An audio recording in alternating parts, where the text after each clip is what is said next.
Hi. So previously I spoke around status and how people pursue status and how important it can be to us because as I said, ultimately status does have importance because it gives us access to things that are going to make our life a little bit easier.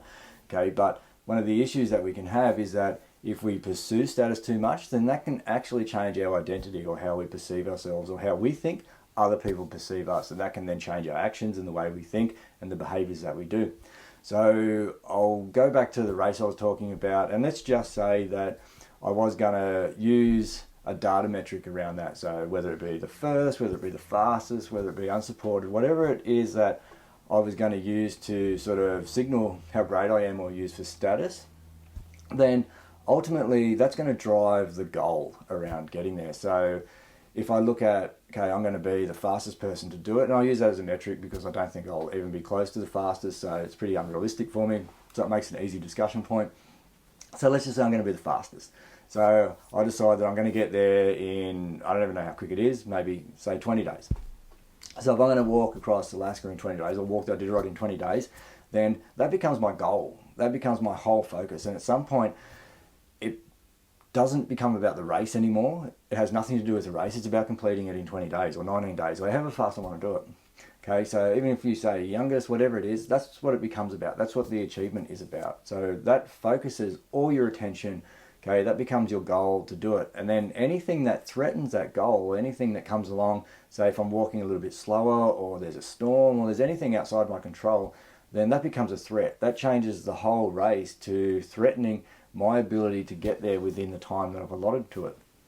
So if I can't get there, then my goal's at risk. If my goal's at risk, then my identity's at risk because now, okay, if I'm not the person that I said I was, if I'm not the person that I thought I was, if I'm not the person that I'm signaling to the world that I am, and I don't get there, then who am I? I've got to change my identity. So now I'm a failure.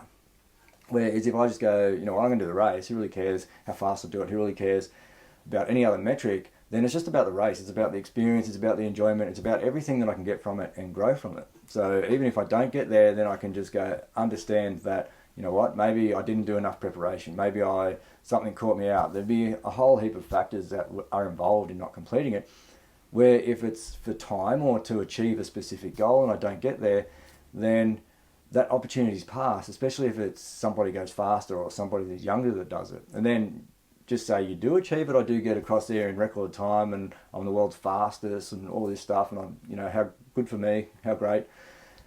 Next year somebody does it faster, then who am I again?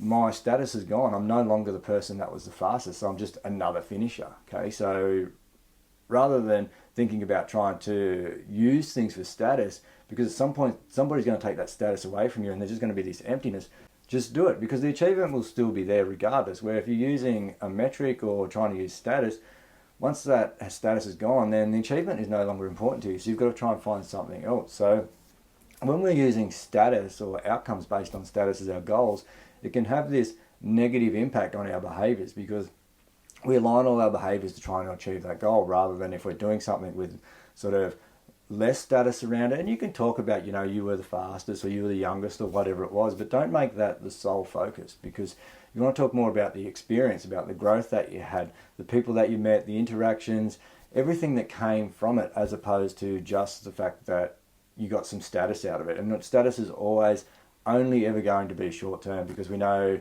historically it doesn't matter what you do, at some point somebody's going to do something better, okay? Because as we go through life, people just have better access to resources that they need to do it. So the status itself is only ever going to be temporary. So you don't want to fixate the identity of who you are and the behaviors that you have around this status. It's going to disappear at some point. And when it does, you're going to have to reconcile the fact that you no longer have that status. Everything that you got from that is now going to this other person. So we've got to understand that when we're setting out to pursue things that are important to us or setting up goals or whatever it is you might want to do or how you look at it, is that it's based around the experience, okay?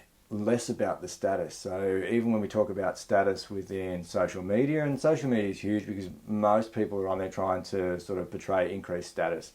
So if you have an online presence about a certain type of person you are, so whatever it might be, you will change your identity or the way that gets rewarded online around likes, around shares, around followers will change the way you do things so that you become the person that is being most rewarded online. Okay, so that's going to change who you are. It's going to change your identity. It's going to change your behaviors.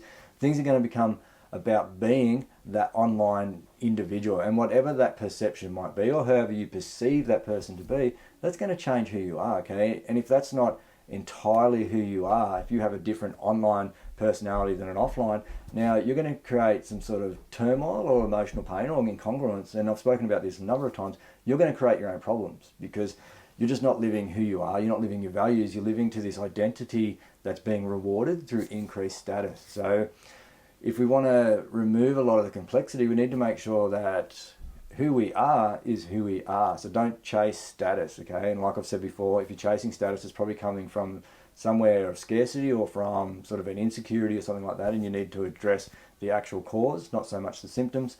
Okay, so you just want to make sure that you're not creating this identity and these goals around increasing your status, because they're shallow goals, it's a shallow identity. At some point it's going to crumble, and then you're going to be left with the pieces to pick up. So I hope that kind of helps you understand a little bit around how using status, or the risks around having your identity and your behaviors and your goals associated with status, because it's just not something that's going to be fulfilling. It's not going to be something that's long term, and at some point you're going to have to confront a really uncomfortable experience. So I hope that helps you understand, and I look forward to the next little presentation.